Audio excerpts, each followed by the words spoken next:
Now, not all of the participants in the Donner Party participated in cannibalism, thankfully for that. How's it going, everybody, and welcome to Maple Monkey Stories. I'm going to get into a little bit of an off-grid adventure, quite honestly, gruesome story, if I may add that. It's pretty crazy. This story is called The Donner Party, and before I jump right into it, it involves a group of Americans back in right around the 1850s, and this was back when people were heading across the United States going over to California. The Donner Party was getting ready to leave and head over the California Trail. The only problem with this is, with heading over the California Trail, is there's a very, very narrow window that you have to hit it by. If you miss it on one end, you're going to hit snow going up through the mountains, and if you miss it on the other end, then the problem is your animals, they're not going to have food, because obviously there's no cars back in the 1850s. Pack animals were a necessity.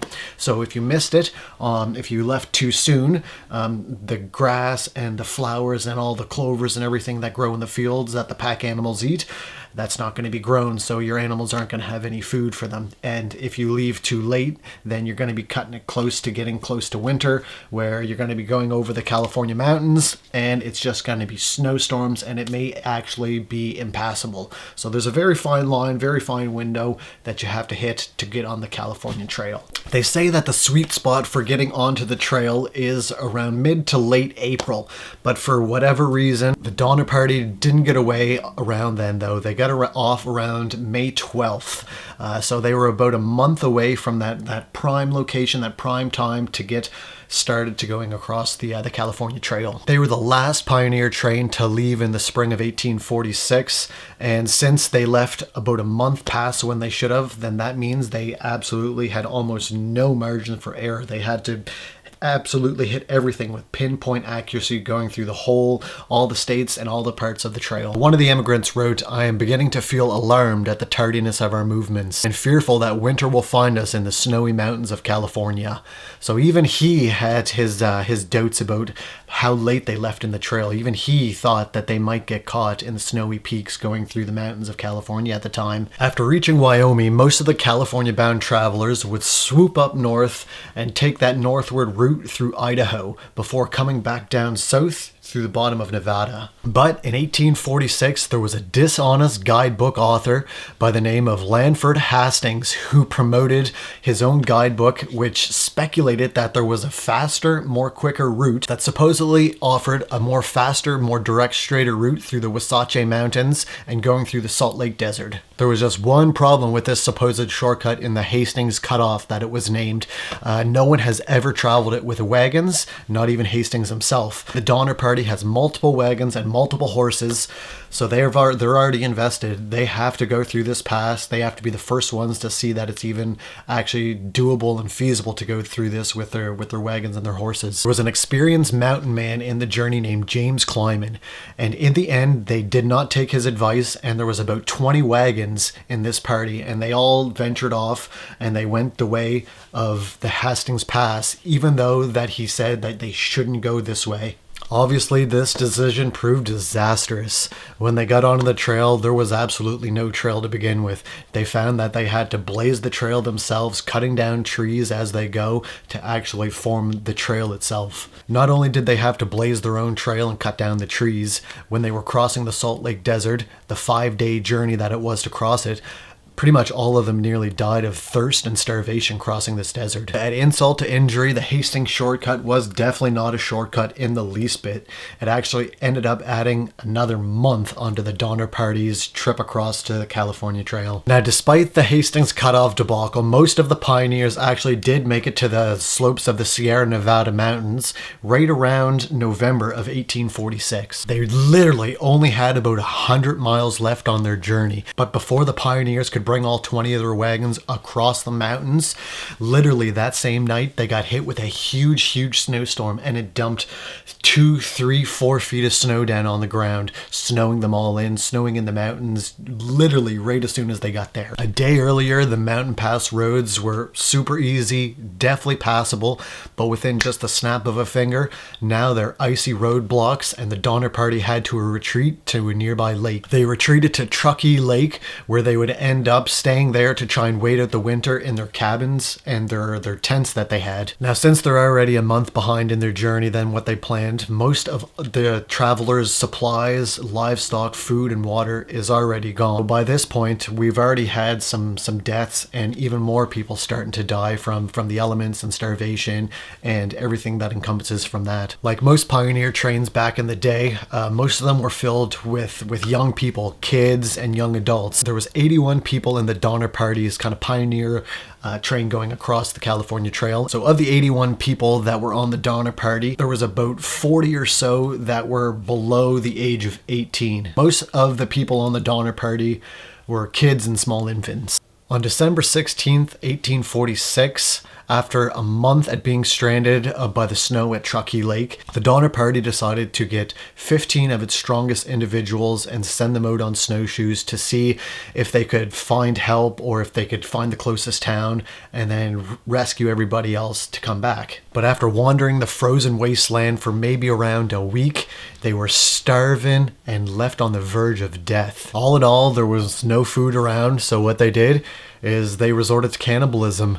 Of the 15 people that went out, they all resorted to cannibalism, and what they would do is they would almost do a human sacrifice to choose who would want to be sacrificed, or they would set two people to fight against each other, literally to the death, one-on-one, mano-a-mano, fight to the death, and the person that dies, they would end up eating them. Several members of the Donner Party did die of natural causes, but, you know, just like they were eating people that were fighting and being sacrificed, what happened was, as the people that died naturally, they ended up cooking them on the fire and eating them as well. Even though it's nasty and gruesome, I guess, the meat that they ate from these people that they killed and that died naturally, it gave them the energy that they needed. 7 of the 15 people that went out, they actually found a ranch further along than in the California side. These 7 people actually would form a search party and a help party to go back and try and rescue some more, or if not all, of the people left at the Donner Party site.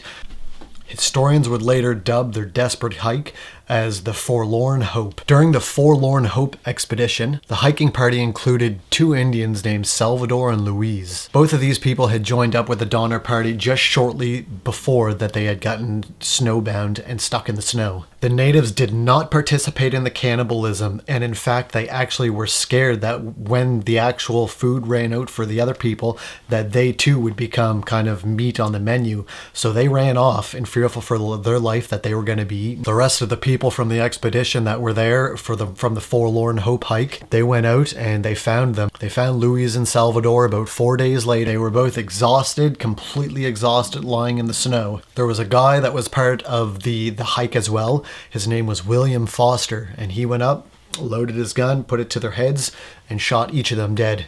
Go figure, you know what's already going to happen. They killed them, and, they ate them as food. Luis and Salvador were butchered, and they were did the same thing as the rest. They were cooked on the fire and eaten as food. During the whole trip, Luis and Salvador, they were the only 2 people that were murdered and used for food, though. Now, not all of the participants in the Donner Party participated in cannibalism, thankfully for that. Although they did have to prepare some pretty grotesque meals, they did not partake in the cannibalism. The remaining survivors that were left at Truckee Lake, they resorted to killing the rest of their pack animals, eating what was left of them. They would take the hides and the different skins from the roof, take them down and boil them in water and try and drain the fat and boil the fat that that would come off of that and eat that. They cooked their dogs, gnawed on leftover bones, pretty much anything and everything that was edible they used, because it was a life or death experience. If they didn't eat, they would die. So they didn't want to eat humans, so they were eating everything else that was possible. So as gross as it is, they actually survived. They survived on the morsels of the bits of leather that they were boiling and of tree bark.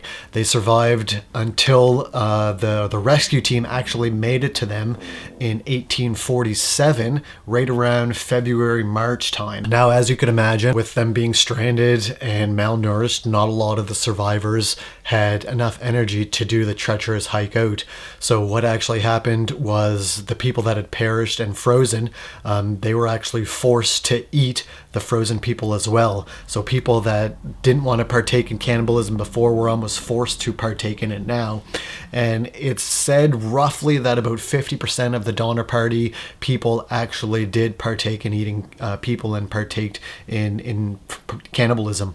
So the crazy thing is, even besides all the cannibalism and all that, the Donner Party, they were there for about 5 months at Truckee Lake, and over half of that time was after they had been rescued, which actually blows my mind. The first relief parties and rescuers made it back to the Donner Party back in February of 1847. They faced the same problem that the Donner Party participants had. The trail was covered in snow, so all of the pack animals and the carts and everything, they were unable to bring them down. So unfortunately, they could only bring what they could carry in their arms, which wouldn't be as much if you had a wagon or pack animals.